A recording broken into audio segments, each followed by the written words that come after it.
இயேசுவில் பிரியமான என் அன்பு சகோதர சகோதரிகளே, அன்பை ஆடையாய் அணிந்து இரக்கத்தை இதயத்திலிருந்து நாம் கொடுக்க வேண்டும். நாம் அன்பை ஆடையாய் அணிந்து இரக்கத்தை நாம் இதயத்திலிருந்து கொடுக்கக்கூடியவர்களாக இருக்க இன்றைய வாசகங்களும் திருவழிபாடும் நமக்கு அழைப்பு விடுக்கப்படுகின்றது. இன்றைய வாசகங்கள் முழுவதுமே கடவுளுடைய அன்பை வெளிப்படுத்தக்கூடியதாக இருக்கின்றது. அந்த அன்பு நம்மில் நிறைவு பெறக்கூடியதாக இருக்கின்றது என்பதை பார்க்க முடிகிறது. ஒரு மனிதன் உழைக்கின்றான், காலை முதல் இரவு, ஏன் நாள் முழுவதும் உழைத்து கொண்டிருக்கின்றான் என்றால், அவன் உழைத்த பிறகு அவன் அந்த திருப்தி அவன் அடைகின்ற பொழுது அல்லது ஓய்வு எடுக்கின்ற பொழுது அவன் அப்பாடா என்று பெருமூச்சு விட்டு ஓய்வு எடுப்பதை பார்க்க முடியும்.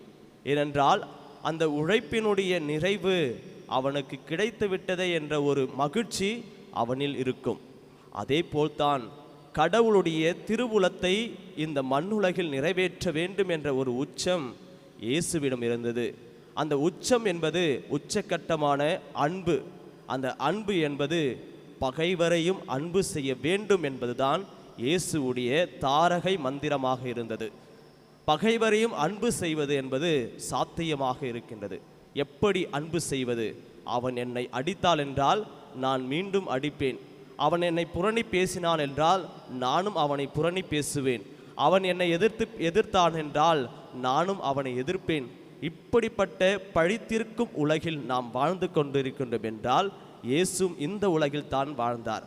இந்த உலகில் தான் அவரும் வாழ்ந்து அவர் போதித்து இந்த உயிரை கொடுத்தார் என்றால், பகைவரையும் அன்பு செய்யுங்கள், உங்களை சபிப்போருக்கு ஆசி கூறுங்கள், அவர்களுக்காக மன்றாடுங்கள் என்று இயேசு இன்று நமக்கு அழகான முறையிலே அவருடைய அந்த இரக்கத்தை பொழியக்கூடிய அந்த அன்பை நமக்கு கொடுக்கக்கூடியவராக இருக்கின்றார். அன்புக்குரிய சகோதர சகோதரிகளே, கிறிஸ்துவின் ஆடையை நாம் உடுத்த வேண்டும். கிறிஸ்துவின் உடைய ஆடையை நாம் உடுத்துகின்றது இன்றைய முதல் வாசகத்தில் வாசிக்க கேட்டோம். பரிவு, இரக்கம், நல்லெண்ணம், மனத்தாழ்மை, கனிவு, பொறாமை, பொறுமை போன்ற பண்புகளை நாம் அணி செய்ய வேண்டும். அதையே ஆடையாக நாம் அணிந்து கொள்ள வேண்டும். இதற்கு மேலான ஒன்று அன்பையே நீங்கள் கொண்டிருக்க வேண்டும், அன்பையே நீங்கள் பிரதிபலிக்க வேண்டும் என்று இன்றைய முதல் வாசகம் நமக்கு அழைப்பு விடுக்கப்படுகிறது. அனைத்தும் முழு வடிவம் கொண்டதுதான் இந்த அன்பு. அனைத்தும் முழு வடிவம் கொண்டதுதான் அன்பு என்பதை நம்முடைய திரு அவை மறைக்கல்வி இவ்வாறாக நமக்கு கூறுகின்றது. கிறிஸ்துவை நாம் ஒவ்வொரு நாளுமே அடையாளப்படுத்துகின்றோம். கிறிஸ்துவை நாம் ஒவ்வொரு நாளுமே அடையாளப்படுத்துகின்றோம். நான் கிறிஸ்துவன், நான் கிறிஸ்துவள் என்று நாம் அடையாளப்படுத்துகின்றோம் என்றால், அந்த அன்பை, கிறிஸ்துவின் அன்பை வெளிப்படுத்தக்கூடிய நிலையிலே வெளிப்படுத்துகின்ற பொழுதுதான் நான் கிறிஸ்துவனாக நான் வாழ்கின்றேன், கிறிஸ்துவளாக நான் வாழ்கின்றேன் என்பதை நமக்கு கூறப்படுகிறது. ஒரு கரும்பு என்பது இயந்திரத்திலே போடுகின்ற பொழுது அது நசுக்கப்பட்டு அதனுடைய தன்மை சுவை தரக்கூடியதாக இருக்கும். அதே போல் ஒரு பழத்தை நசுக்கி அதை ஒரு பழசாறாக நாம் கொடுக்கின்ற பொழுது அந்த தன்மை சுவை தரக்கூடியதாக தான் இருக்கும். அதே போல்தான் கிறிஸ்துவர்களை நசுக்கினாலும் கிறிஸ்துவர்களை துன்புறுத்தினாலும் அவர்கள் அன்பையே வெளிப்படுத்தக்கூடியவராக இருக்க வேண்டும். இதுதான் கிறிஸ்துவர்களுடைய தன்மை. பகைவர்களையும் அன்பு செய்ய வேண்டும் என்ற நிலையை தான் இங்கு இயேசு நமக்கு ஆழமான அன்பை நமக்கு கொடுக்கக்கூடியதாக இருக்கின்றது. இரண்டாவது நாம் நிலையில் பார்க்கின்ற பொழுது வரையறுக்கப்பட்ட உச்சகட்டமான அன்பு. உச்சகட்டமான அன்பு சொல்கின்ற பொழுது கடவுள் இந்த உலகை அன்பு செய்தார், அதிலும் சிறப்பாக மனிதர்களை அன்பு செய்தார் என்றால், அந்த ஒரே மகனை இந்த உலகுக்கு அனுப்புகிறார் என்றால், அந்த அனுப்புதலின் வழியாக நமக்கு மீட்பு தருகின்றார். மீட்பு என்பது அன்பில் பிணைந்த ஒரு நிலையாக இருக்கின்றது. ஏனென்றால் அக்கறை, ஒரு பிள்ளை மீது கொள்கின்ற அக்கறையின் வழியாக தந்தை தன் மகனை இந்த உலகுக்கு அனுப்பி ஒவ்வொருவர் மீதும் அந்த அன்பின் வழியாக தன் உயிரையும் கொடுக்கின்ற அளவு, அதுதான் உச்சக்கட்ட வரையறுக்கப்படாத அந்த அன்பை நமக்கு கொடுக்கக்கூடியவராக இயேசு இருப்பதை பார்க்க முடிகிறது. இந்த வரையறுக்கப்பட்ட, அதாவது உச்சகட்ட அன்பு என்பது வலுவிழந்த அன்பு அல்ல, இது வல்லமை மிக்க அன்பாக நமக்கு கொடுக்கப்படுகிறது.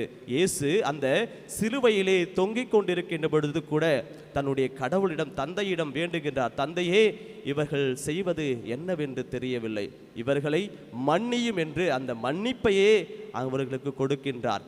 மனிதர்களுக்கு அன்பை கொடுத்து அவர்களை மன்னித்து அவர்களை இன்னும் அந்த பெருமைப்படுத்தக்கூடியவராக இயேசு கடைசி நிமிடமும் கூட அன்பை புரியக்கூடியவராக, மன்னிப்பை தரக்கூடியவராக, ஏன் உச்சக்கட்ட தன்னுடைய உயிரையும் கொடுக்கக்கூடியவராக இருப்பதை பார்க்க முடிகிறது. அதேபோல் நாம் அளக்கும் அளவை எப்படிப்பட்டதாக இருக்கின்றது? நாம் எந்த அளவையால் அளக்கின்றோமோ அதே அளவையால் நமக்கும் அளக்கப்படும். எப்படி என்றால், தாராள குணமோடு நாம் கொடுக்க வேண்டும். ஒரு கையில் கொடுத்தாலும் அது பொருள்தான், 2 கையில் கொடுத்தாலும் அது பொருள்தான். ஆனால் நான் உள்ளத்திலிருந்து கொடுக்கின்றது தான் என்னுடைய பொருள், உண்மையான ஒரு பொருளாக, அது பிறருக்கு நாம் கொடுக்கக்கூடியதாக, அது அன்பை கொடுக்கக்கூடியதாக இருக்கின்றது. அதே போல்தான் நாம் எந்த அளவையால் அளக்கின்றோமோ அதே அளவையால் நமக்கும் அளக்கப்படும். நாம் ஒரு கன்னத்தில் நம்மை அறைகின்றவரை நாம் மறு கன்னத்தையும் நாம் காட்ட வேண்டும் என்பதுதான் இயேசு இங்கு நமக்கு கூறுவது. இந்த செயல் என்பது யாரும் செய்ய முடியாத ஒரு செயல். இதையே நம்முடைய நிலையிலே சற்று சிந்திக்கின்ற பொழுது, மனிதனுடைய வாழ்க்கையிலே கேரளாவை சார்ந்த ஒரு அருட்சகோதரி வடநாடுகளிலே பணிபுரிந்து கொண்டிருந்தாள். அவள் பணிபுரிந்து அங்கு இருக்கின்ற மக்களுக்கு இயேசு கிறிஸ்துவை பற்றிய நற்செய்தியை அவள் அறிவித்து கொண்டிருந்தாள். அவள் அந்த பணியை முடித்த பிறகு தன்னுடைய இல்லத்திற்கு செல்ல வேண்டும். செல்லும் பொழுது பேருந்திலே செல்கின்றார். அங்கு இருக்கின்ற அந்த இளைஞர்கள் மற்றும் அங்கு இருக்கின்ற அந்த இளைஞர்கள் எல்லாம் சேர்ந்து அவரை கொல்கின்றார்கள். கத்தியால் குத்தி அந்த அருட்சகோதரியை சாகடிக்கின்றார்கள். சாகடித்த பிறகு அந்த அருட்சகோதரி அந்த இடத்திலேயே அவள் இறந்து போகின்றாள். இறந்து போகின்ற அவள் அவரை அடக்கம் செய்து அவரை அடக்கம் செய்கின்றார்கள். பிறகு அவருடைய தாயும் அவருடைய சகோதரர்களும் எல்லாம் சேர்ந்து யார் இந்த அருட்சகோதரியை குத்தினார்களோ, கொலை செய்தார்களோ, அவர்களை சென்று அவர்களிடம் மன்னிப்பு கேட்டாள். அவர்களை அன்பு செய்தார்கள், அவரை ஏற்றுக்கொண்டார்கள். நீ அந்த மனிதனை ஏற்று அவர்களுக்கு ஏன் இவ்வாறாக செய்தார் என்று அவர்களை ஏற்று அவர்களுக்கு அந்த மன்னிப்பை கொடுத்தார்கள். அதை அந்த இடத்திலே அவன் உணர்ந்ததால் அவன் இன்னும் நற்செய்தியை இன்னும் அதிகமாக அறிவிக்கக்கூடியவனாக இருந்தான்.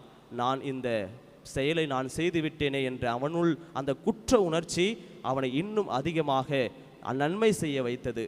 நான் இவ்வாறாக செய்துவிட்டேனே என்று சொல்லி அந்த அருட்சகோதரின் வழியாக இன்னும் அதிகமான நற்செய்தியையும், இன்னும் அதிகமான மன்னிப்பையும், இன்னும் அதிகமான அவர் அன்பையும் பொழியக்கூடியவராக அந்த எதிராளி, குற்றவாளி இங்கு காணப்பட்டார். அந்த அருட்சகோதரி யார் என்றால் அருளாளரான ராணி மரியா.